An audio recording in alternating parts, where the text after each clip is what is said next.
Bonjour à toutes et à tous et bienvenue pour cette nouvelle édition.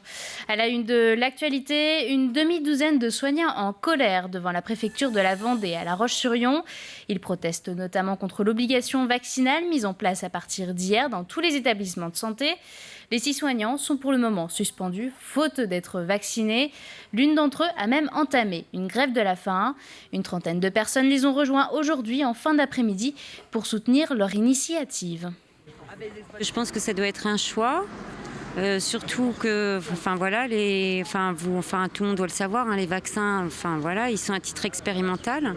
Moi, en plus, j'ai une maladie et ça peut réactiver la maladie, sauf que ça ne fait pas partie des critères de contre-indication de l'HAS. C'est difficile, je suis une mère célibataire avec 2 enfants, plus de salaire. Et puis mon travail que je connais depuis plus de 25 ans et du jour au lendemain on me met sur la touche. Ouais, je trouve ça scandaleux, effectivement. Ouais.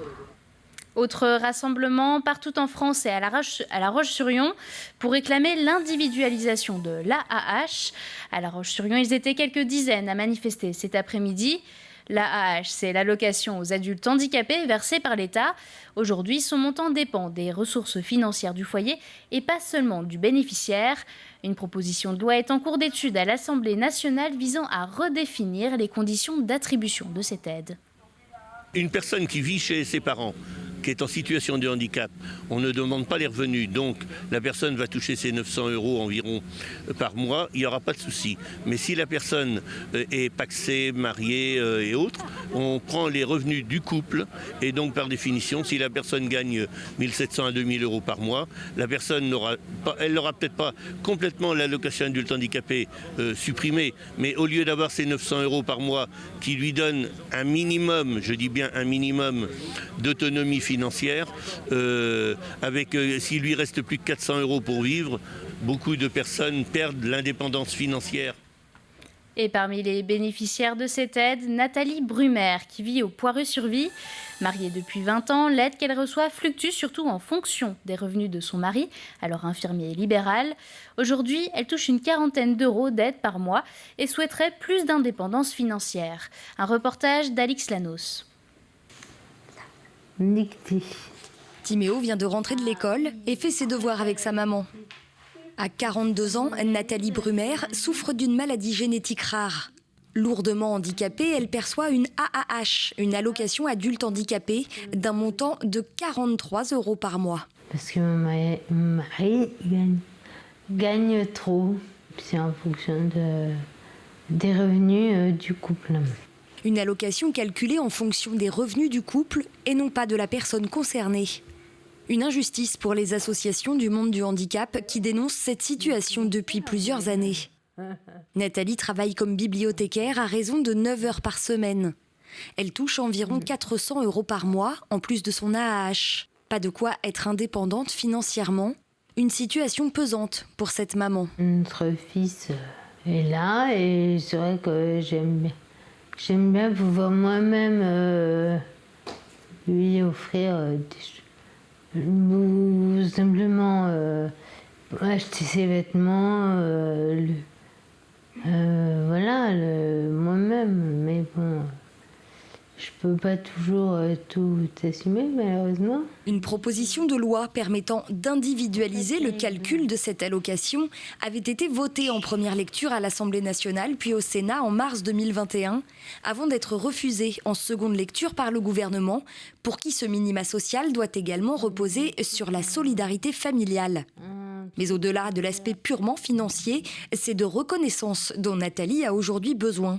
Ah bah oui, c'est difficile. Et c'est psychologique et puis social aussi, pour avoir une reconnaissance sociale, individuelle. C'est dommage parce que moi je ne demande pas à toucher des médicaments, mais j'aimerais bien être reconnue, c'est tout. Le 12 octobre prochain, cette proposition de loi sera réexaminée au Sénat. Plusieurs organisations de personnes en situation de handicap ont appelé à une journée de mobilisation nationale pour que l'individualisation de l'AAH soit définitivement adoptée. Un mot de sport à présent avec l'ouverture du village de la Mini Transat au Sables d'Olonne aujourd'hui. Il est situé sur l'esplanade du Vendée Globe jusqu'au départ des 90 participants de la course le 26 septembre. En attendant, le village propose chaque jour des animations grand public. Au programme, ateliers culinaires, animations antillaises ou encore table ronde avec les skippers. Un village qui se veut sympathique, un village où on a essayé d'ouvrir pas seulement aux voileux, mais aux gens qui n'étaient pas voileux. Alors, il y a des choses qu'on avait imaginées avec les contraintes sanitaires aujourd'hui. On n'a pas pu tout faire, mais on garde en réserve pour 2023. Mais l'idée, c'est vraiment de partager avec tout le monde, y compris avec ceux qui connaissent rien au bateau. C'est l'occasion de venir, justement, de pouvoir venir sur une course. Et l'avantage des Mini 650, c'est qu'ils ne sont pas derrière dans des salons VIP, ils sont sur les pontons. Et donc vous pouvez les rencontrer, vous pouvez discuter avec eux, vous pouvez leur poser vos questions et ça c'est vraiment sympa. Changeons à présent de paysage, direction le Maroc où aura lieu demain le départ du rallye Aïcha des Gazelles. Cette course uniquement féminine fête cette année sa 30e édition. Parmi les 190 équipages participants, 2 Vendéennes, Fanette Cadou et Vanessa Paillet. Déjà participantes en 2018, elles attendent le départ de cette édition depuis 1 an, puisque celle de 2020 a été reportée. Elles sont donc parties hier de Vendée pour une aventure qui durera 9 jours. Rencontre signée Albin Mouton. En mars 2020, c'est lors de cette même soirée de lancement que Fanette et Vanessa terminent de préparer, qu'elles apprennent que le rallye Aïcha des Gazelles est reporté. Et après 1 an et demi et plusieurs autres reports, les 2 meilleurs amis et collègues de travail n'y croyaient plus. Premier report, on s'était dit ouais ça va le faire et tout, donc psychologiquement on s'était préparé. Et là, de fait que ça nous a recassé, ça fait vraiment dents de scie, on n'y croyait même plus en fait. En 1 an et demi, entre le premier report et maintenant, il s'est passé 1 an et demi, sachant qu'on a préparé le rallye avant de partir, 1 an et demi aussi avant. Donc ça fait 3 ans qu'on attend de partir quasiment. Et malgré le départ qui approche à grands pas, la peur d'un nouveau report reste présente. Peur d'avoir de nouveau une annonce comme quoi on ne va pas partir. Très stressée parce qu'on a envie de rentrer dans l'excitation de la préparation et voilà, cette peur, cette épée de Damoclès au-dessus de la tête fait qu'on se dit non, on va peut-être recevoir un coup de fil pour dire qu'on part pas. Des reports qui ont également eu des conséquences sur le 4x4. Il a fallu rechecker toute la liste qui est demandée, donc les papiers, les autorisations de sortie de territoire, les certificats médicaux, vérifier que tout était bon, les pièces. La voiture, elle a 1 an et demi de plus, elle a roulé, pas roulé, donc vérifier que la voiture allait bien. Et puis revoir aussi les bases de la navigation, parce qu'en 1 an et demi, on n'en fait pas tous les jours, donc il faut se remettre dedans. La nourriture a dû être rachetée et la trousse médicale a aussi dû être refaite. Mais malgré toutes les incertitudes et les contretemps, cette aventure apparaît comme une bouffée d'oxygène après 1 an et demi à vivre en fonction de la crise sanitaire. Professionnellement, c'est dur, donc on est tous dans cet état d'esprit un petit peu bizarre, un petit peu stressé toujours, et de rajouter le rallye, c'est un autre stress. Mais en même temps, je pense que Fanette et moi, on a vraiment besoin de ça, comme beaucoup d'autres, de s'aérer la tête et de vivre notre truc. Vraiment à fond, quoi. On a cette chance-là, nous, de pouvoir faire ce rallye à cette période-là, bizarrement, parce que tout le monde a souffert.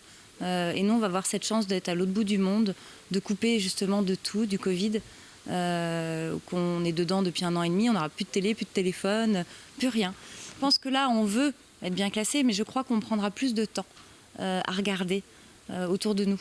On ne l'a vraiment pas fait la première fois. Une course qui s'était soldée par un abandon après un problème mécanique le matin de la dernière étape. Terminons ce journal en musique avec le tout premier concert du Quai M, la nouvelle salle de spectacle à La Roche-sur-Yon qui remplacera celle du Fusion. Encore en construction, elle ouvrira ses portes en 2022. Hier soir, à 1 an de son ouverture, le Fusion a donc voulu marquer le coup avec une parade musicale dans les rues de la ville. Un reportage d'Alexandre Debray. Le temps d'un soir, les notes de batterie, de guitare et les Lyonnais en harmonie pour battre le pavé au son de The Green Line Marching Band. À l'initiative du Fusion, cette déambulation festive et musicale est l'occasion de se rappeler au public en ce début de saison culturelle. Je voulais créer un événement à 1 an de l'ouverture officielle du premier concert et je voulais faire un pont entre le présent, qui est le Fusion, et le futur Quai M. Et rien que tel qu'une déambulation. Et donc une déambulation musicale, c'est très rare. Et on avait un projet qui nous intéressait et qui nous permet d'amener le public du Fusion vers le KM. Voilà, c'était vraiment très symbolique, mais en même temps très important pour nous d'avoir un événement musical pour cette rentrée. Une heure de concert entre le Fusion, rue Pasteur et le futur KM, avec une halte au ciel et sur le parvis de la gare. De quoi danser pour certains, rire pour d'autres et de ramener quelques curieux jusqu'à la future salle.